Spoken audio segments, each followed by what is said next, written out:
Hola a todos, soy Marcela Porcela, auditora líder en sistemas de gestión de inocuidad y calidad. El objetivo de la charla que voy a dar ahora es comentarles los requisitos adicionales del esquema FSC 22000 versión 5.1 que entran en vigencia en abril de 2021. Recordar que el esquema FSC 22000 se compone de 3 elementos.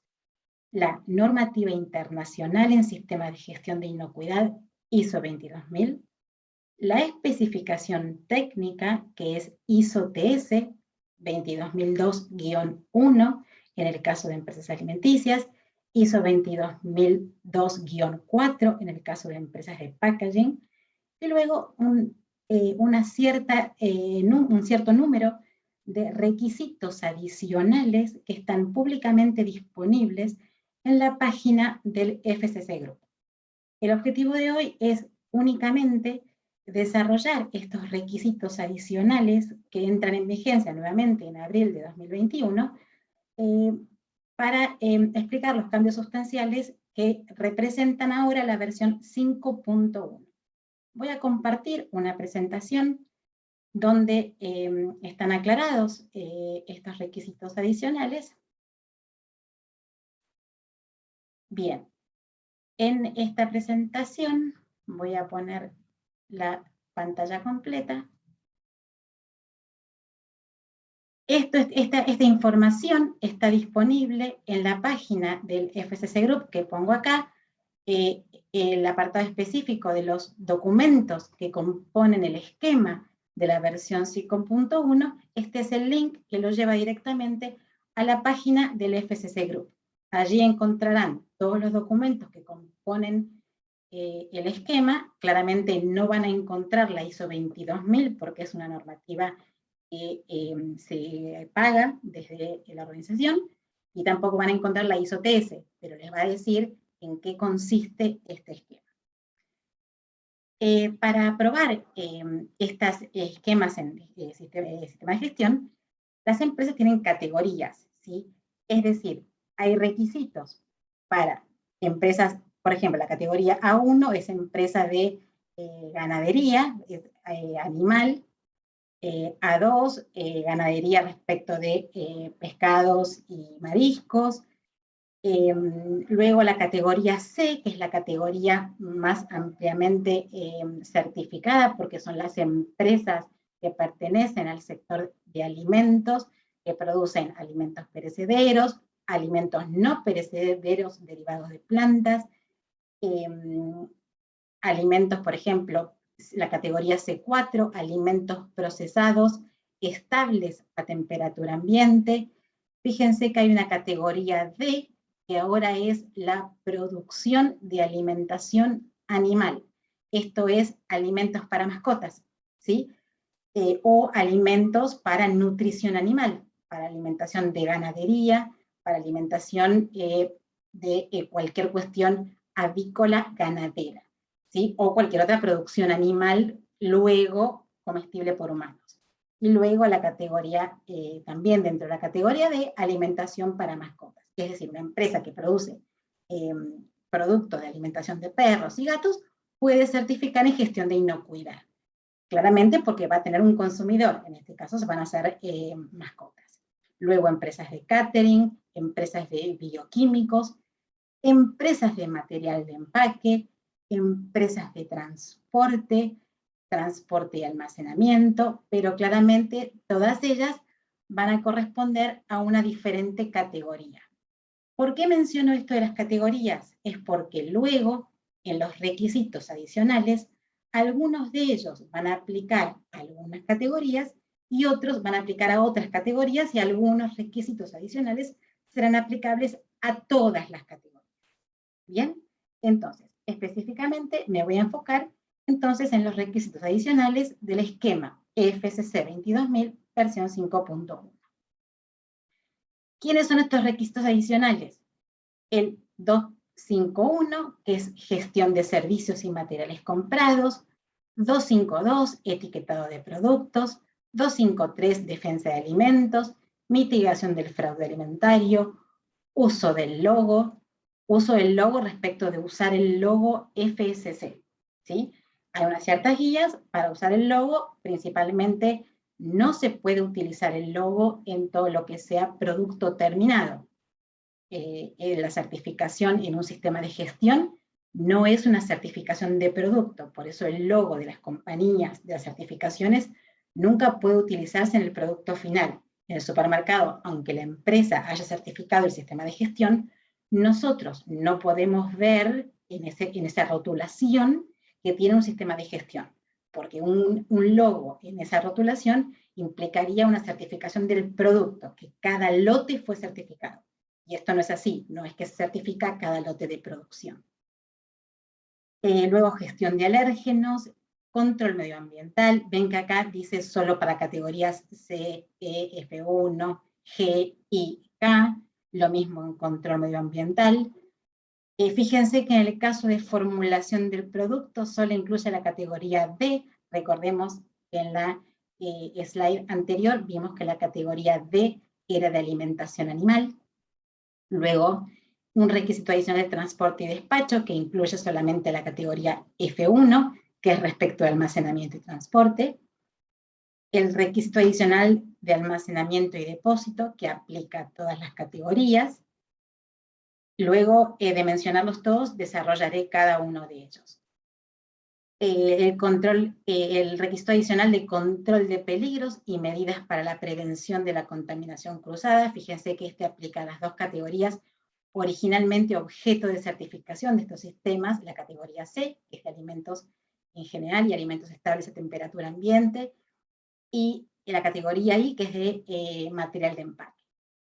Luego otro requisito adicional, que es verificación de prerequisitos, desarrollo de productos, estado de salud, de vuelta únicamente a la categoría de producción animal, de alimentación animal, perdón, y requerimientos para organizaciones multisitios. ¿Por qué en algunos casos es estado de salud, por ejemplo? Estado de salud, la salud de los empleados se aplica a todas las categorías. ¿Por qué acá menciona solamente la categoría D? Es porque probablemente este estado de salud está incluido en la normativa ISO 22000 como requisito legal, con lo cual donde no esté incluido, aplica que entonces en la categoría de alimentación animal también se incluya este requisito. Bien, yendo ahora específicamente a los requisitos que estamos mencionando. El requisito número 1 es uno de los más extensos de estos adicionales que se incluyen en el FSC, que es gestión de servicios y materiales comprados. Esto implica tener especificaciones y monitoreo para proveedores de servicios con impacto en inocuidad. En una planta de alimentos uno tiene especificaciones para los insumos y materias primas que vamos a usar para elaborar el producto. Uno necesita una materia prima con determinadas características, entonces le entrega a ese proveedor, yo necesito comprar este tipo de materia prima. Ahora, con estas características, y uno en recepción controla que se tengan esas características. Muy bien, ese sistema está incluido en la ISO 22000, en la ISO TS incluso también, pero acá nos dice que tengamos el mismo esquema, el mismo procedimiento para proveedores de servicios. ¿Quién es un proveedor de servicio con impacto en inocuidad? Un servicio de control de plagas. Control de plagas lo necesito para prevenir que entren plagas al sector de procesamiento de alimentos y o material de empaque. Entonces, un servicio de control de plagas tiene impacto en inocuidad, tiene que tener una especificación. ¿Qué tipo de calificación tienen que tener su personal? ¿Qué tipo de productos tiene que aplicar? ¿Respecto de qué plano? Hay una serie de cuestiones que uno va a incluir en una especificación.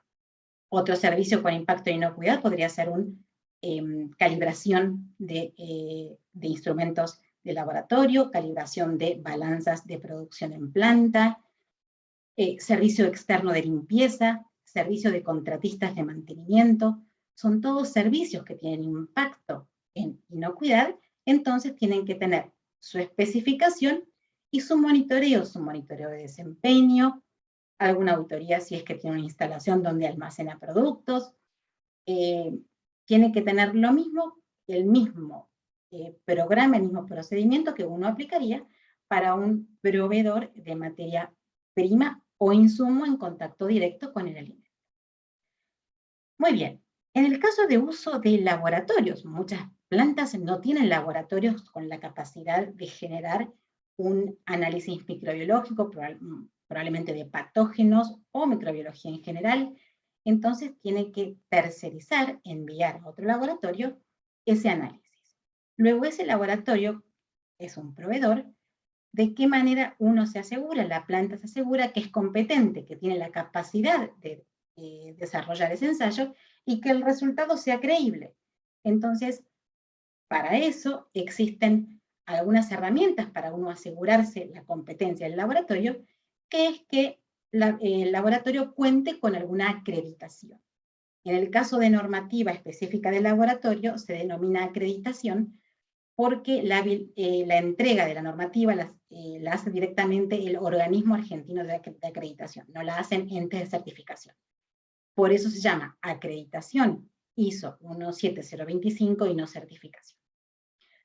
Pero en la versión anterior de la versión 5, el requisito adicional pedía que estos laboratorios estuvieran acreditados en la 17025. Ahora se hace un poquito más amplio, porque no es tan fácil conseguir laboratorios acreditados en la normativa 17025. Es por eso que pide cualquier mecanismo o otras técnicas de validación que puedan indicar que ese laboratorio tiene alguna validación, como ser ensayos interlaboratorios. Existen programas que envían una muestra y esa muestra tiene un valor conocido, es una muestra ciega, para que la persona que emite la muestra conoce los valores. Y luego el laboratorio, los diferentes laboratorios hacen los ensayos, entonces estadísticamente ese laboratorio coordinador de la muestra puede evaluar esos resultados y ver si están dentro del rango de valor de la muestra, del valor conocido. Ese es un ensayo que se hace muy común y de hecho es una de las herramientas que esta normativa 17025 para laboratorios pide. Otra es calificación de analistas, participar en una red nacional, como por ejemplo pertenecer a la Red Nacional de Laboratorios SENASA, alguna cuestión que valide ese laboratorio como competente. Otro ítem que tiene este requisito adicional es aprobar proveedores en caso de emergencia.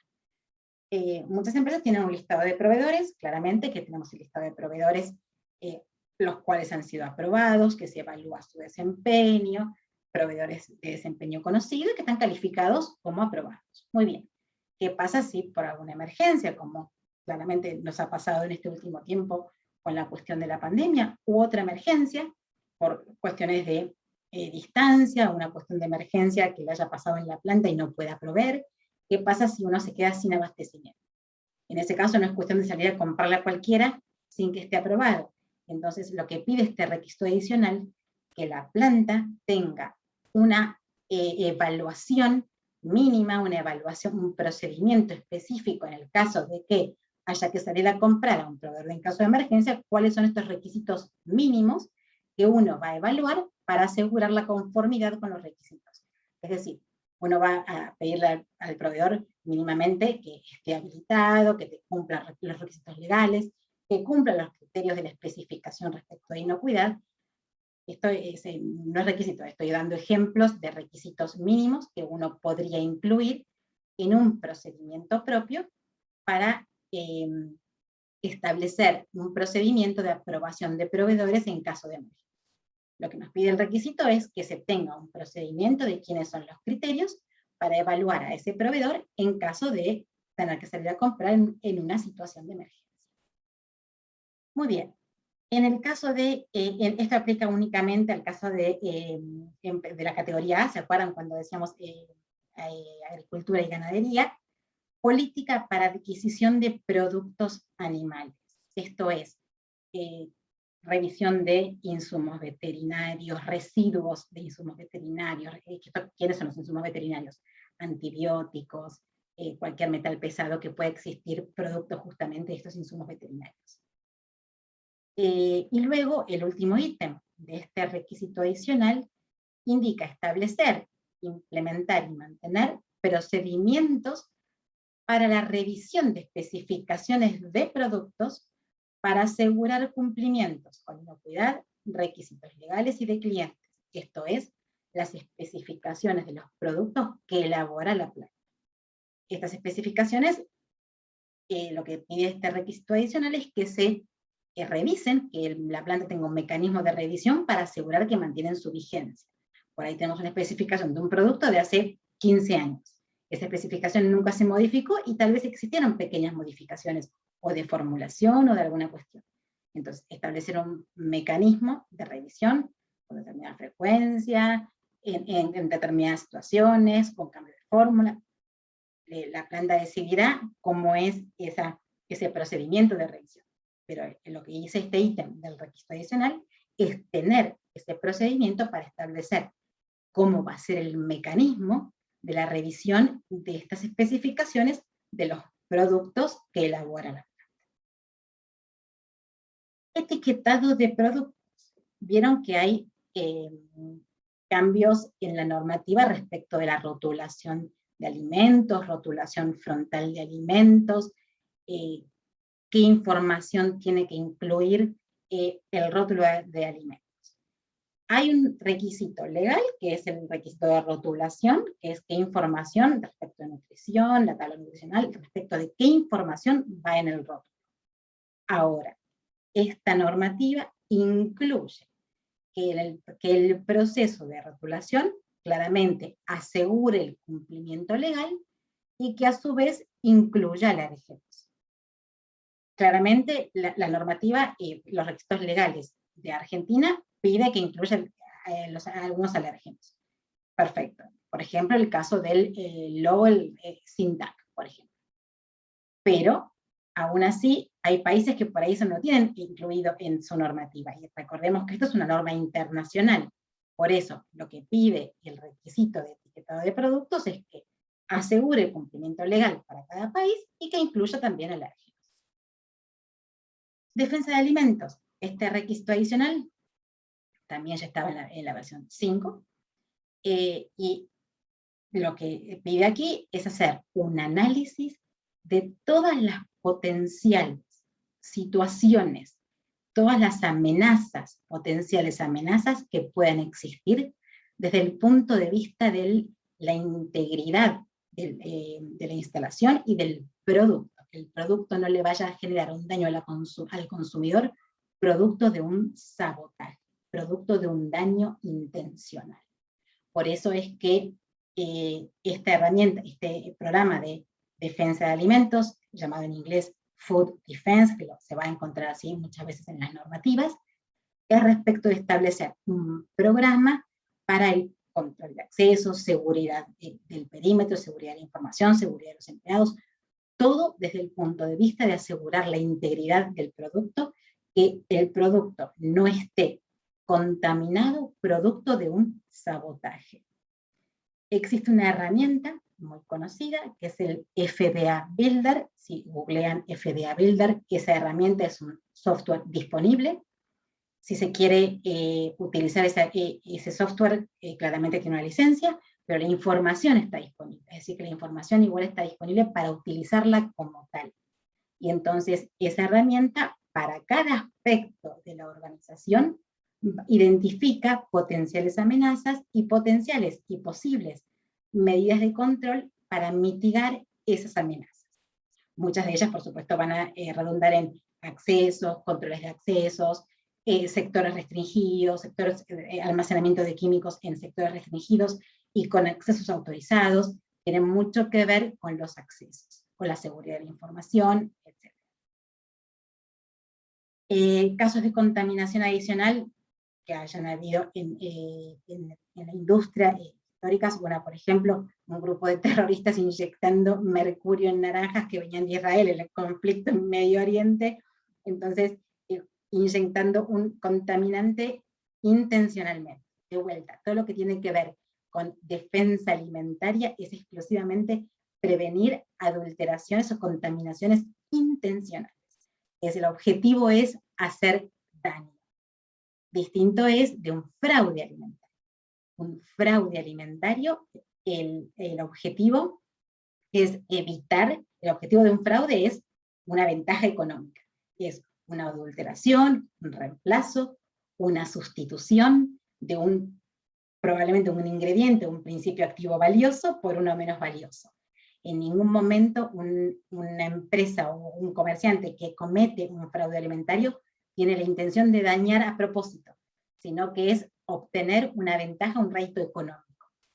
Sin embargo, esa adulteración puede generar un impacto, un daño en la salud, ¿sí? Entonces, el objetivo de este plan, lo que pide este requisito adicional de mitigación del fraude alimentario, es justamente identificar dónde están las vulnerabilidades en el tipo de proveedores, en el tipo de cadena de suministro, en el tipo de transporte, identificar dónde están las potenciales vulnerabilidades, donde podría llegar a cometerse un fraude, ¿sí?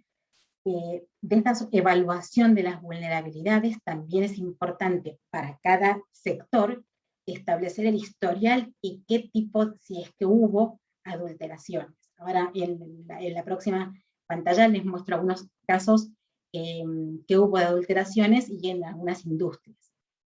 Entonces luego, para esas vulnerabilidades que uno puede identificar algún tipo de proveedor, algún tipo de grupo de proveedores, grupo de transportistas, sectores, de regiones, establecer para esa vulnerabilidad que se haya identificado medida de control para mitigar ese riesgo, es decir, hacer algún control de recepción, algún control de pureza, de cualquier, o de contaminante que se puede incluir, un control más que nada de pureza. Pero bien, y luego en función de esas medidas de control establecer un plan, ¿sí? Bueno, para esas medidas de control, cuál va a ser la política para esa vulnerabilidad identificada, con qué frecuencia se va a hacer esa medida de control, y quiénes van a ser los registros que se van a incluir respecto de los controles identificados. Es un caso muy conocido de fraude, el caso de la adulteración en China de leche con melamina. Esto ocurrió en el 2008, pero sigue siendo un caso emblemático de adulteración porque generó la muerte de muchas personas. La melamina es un producto que se usa, imagínense, para la industria plástica. Lo que pasa es que tiene una textura diluida, tiene una textura blancuzca similar a la de la leche, entonces se adulteró leche con esa melamina, generando una contaminación claramente no intencional, porque el objetivo era sustituir una materia prima valiosa, como era la leche, por otra de mucho menos valor, ¿sí? Entonces claramente muchos bebés resultaron intoxicados, bebés, pero muchas personas, y muchos bebés principalmente, resultaron intoxicados.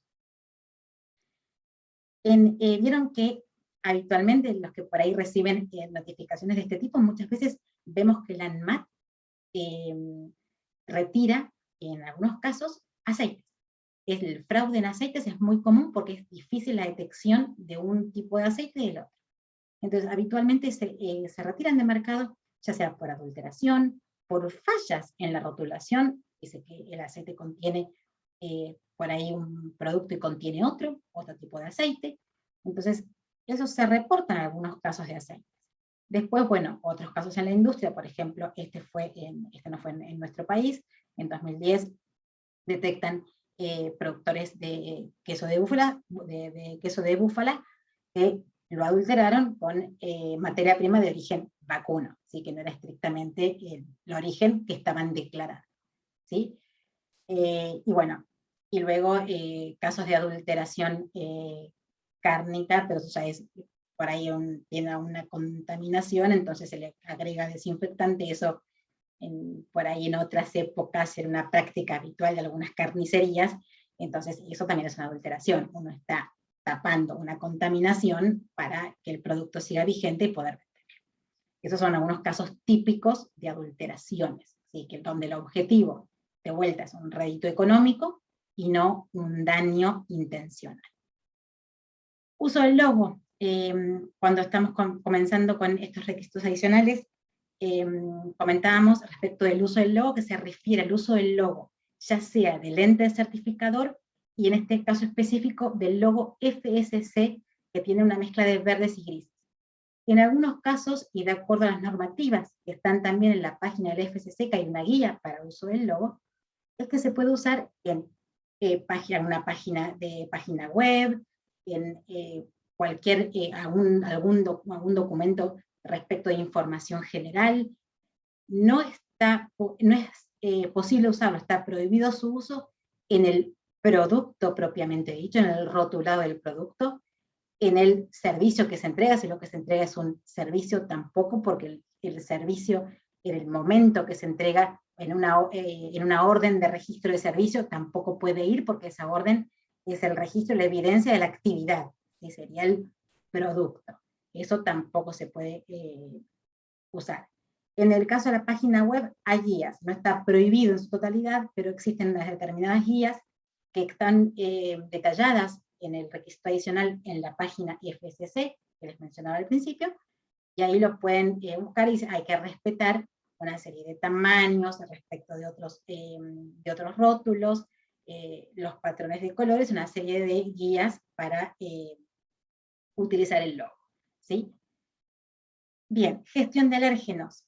Respecto a la gestión de alérgenos, lo que se pide en este requisito adicional para estas categorías es tener un análisis de riesgos para evaluar los casos de contaminación cruzada. En los casos de gestión de alérgenos no nos estamos refiriendo específicamente al alérgeno que puede venir por la composición del ingrediente.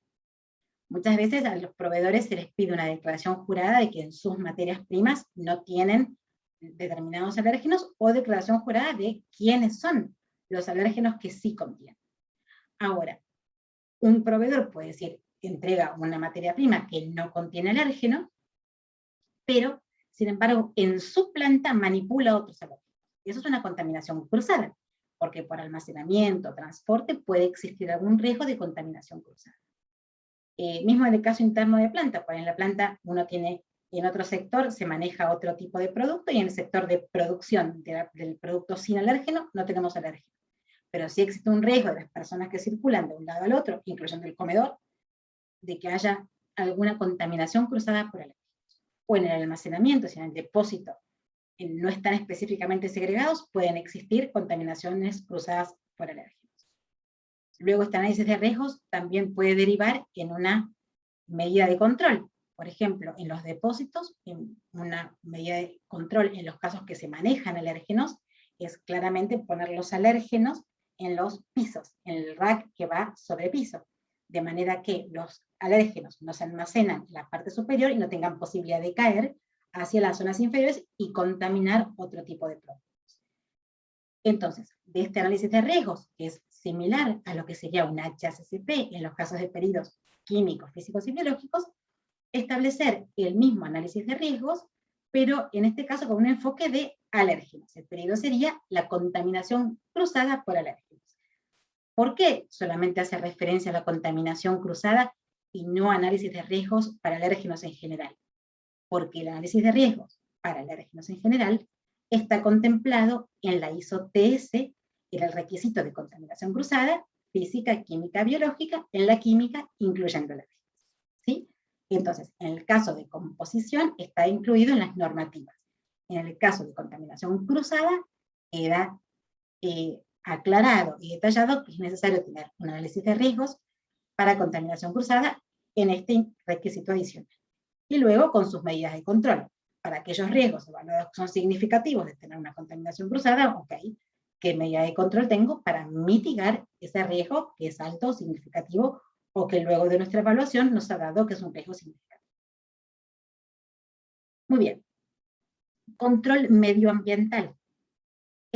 Para estas categorías, bioquímicos, empaque y alimentos en general, nos pide tener un plan de monitoreo según un análisis de riesgos. Es decir, un control medioambiental es un control de aire, ¿sí? Aire ambiental. Uno muchas veces por control medioambiental supone adicionalmente al control de aire, un hisopado por placa, de exposición de placa al aire ambiental, un análisis adicional, es decir, hisopado de superficies, hisopado de manos, hisopado de ropa, hisopado de superficies de equipos, que también lo llamamos control medioambiental porque es el ambiente donde se está generando ese alimento. ¿Y por qué según un análisis de riesgos? Y una zona donde el producto se haya expuesto va a ser menos crítica que una zona de paletizado donde el producto ya no está expuesto. Entonces, según ese análisis de riesgos, se establecerá qué nivel de control medioambiental, qué nivel de hisopados, placa por exposición al aire, qué tipo de hisopados, qué frecuencia voy a hacer según el nivel de riesgo de la zona. Entonces acá nos pide para ese esquema tener un procedimiento documentado, incluyendo la evaluación de efectividad de ese programa, y luego, ya una vez teniendo datos, incluir un análisis de tendencia de datos, que a su vez, en función de los datos y del historial que uno tenga, puede revisar el plan de monitoreo, porque si no tengo hisopados positivos en un sector, en manos, y yo hago un análisis mensual, y por ahí lo puedo bajar a bimensual o trimestral, según el historial de efectividad que uno haya considerado a lo largo de la implementación de este esquema de control medioambiental. Almacenamiento y depósitos, esto aplica a todas las categorías, y en este caso, lo que pide es tener un criterio de almacenamiento según FIFO, esto es First In, First Out, esto es lo primero que ingresa, es lo primero que sale. Y luego también un requisito FEFO, lo primero que expira es lo primero que sale, porque por ahí ingresan a destiempo y un producto se vence antes. Entonces, tener este criterio para almacenamiento y entregas según criterios FIFO o FEFO, que son de rotación de mercadería, tanto para materia prima como para producto terminado. El objetivo es siempre usar materia prima fresca, siempre usarlo primero, materia prima que esté dentro de su validez, ¿sí? Y siempre usarlo primero que se va a vencer y entregar lo mismo lo primero que se va a vencer, y lo mismo el almacenamiento, ¿sí? Lo primero que ingresa es lo primero que sale, de manera de garantizar rotación de ese producto y que no me quede nada vencido atrás de todo. Muy bien, control de peligros y medidas para prevención de la contaminación cruzada. ¿Sí? Esto es tener esto aplica a las categorías de alimentos y empaque, y esto es tener en cuenta el requisito funcional que cumple el producto o el empaque en la inocuidad final del producto. Por ejemplo, si uno está elaborando un ingrediente, ¿sí? Un estabilizador, un ingrediente que va a aumentar la vida útil, un conservante, benzoato de sodio, un ingrediente, en ese caso ese producto tiene un requisito funcional en la inocuidad del producto. Es decir, claramente un conservante va a tener una funcionalidad de extensión de la vida útil. Un empaque con determinada permeabilidad para atmósfera modificada va a tener un efecto funcional en la extensión de la vida útil del producto al cual está destinado. Entonces, en ese caso, ese requisito funcional tiene que estar controlado, y cuáles son las medidas de que ese aspecto funcional no va a implicar un peligro en la inocuidad del producto final. Voy a dar un ejemplo claro. Por ejemplo, en una tapa, ¿sí? Una tapa, la tapa que es un producto seco, qué problema va a tener en el producto final. Y sin embargo, si una tapa está mal diseñada, si salió mal de producción y no cierra y queda abierta, ese producto que envasó queda expuesto, no queda hermético, ¿sí? Luego, ese aspecto funcional, ese control de diámetro, torque, ese aspecto funcional va a tener un impacto en la inocuidad final del producto. Esos son los aspectos funcionales de los productos que tienen que evaluarse para el producto que cada uno elabora, qué impacto funcional puede tener en el producto final, en la inocuidad del producto. Luego la verificación de prerequisitos para las categorías C, D, G y K. Esto es lo que actualmente uno conoce como las auditorías de buenas prácticas. las recorridas mensuales para verificación de buenas prácticas, ¿sí? Y luego desarrollo de productos, que habíamos hablado que aplicaban a ciertas categorías, y esto es la evaluación del desarrollo y su impacto en, cuando uno desarrolla un producto, hace una formulación nueva de producto, desarrolla un producto, bueno, ok, yo voy a empezar a elaborar este producto nuevo, si marketing me dice que yo haga este producto, ¿qué impacto tiene en inocuidad? Bueno, ¿quiénes son los ingredientes, el proceso? ¿Qué impacto tienen los requisitos legales, tanto las materias primas aprobadas, los procesos son viables? En los procesos, en el layout, en el diagrama, en el HACCP, los recursos y las necesidades de capacitación, el equipamiento necesario, las pruebas de vida útil, que ese producto va a salir con determinada vida útil, va a salir con un determinado rótulo. El desarrollo de producto tiene impacto en la inocuidad. Es decir, que todo el proceso de desarrollo de productos, las etapas de diseño, de desarrollo de productos, tiene que estar evaluado su impacto en las demás áreas de la planta.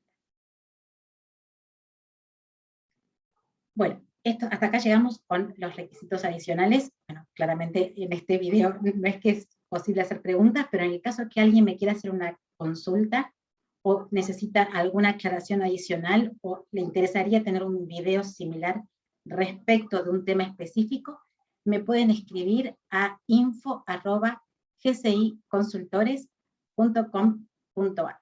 Mi nombre es Marcela, les recuerdo, y bueno, estoy a disposición para cualquier consulta que me quieran hacer a esta dirección de mail. Muchas gracias.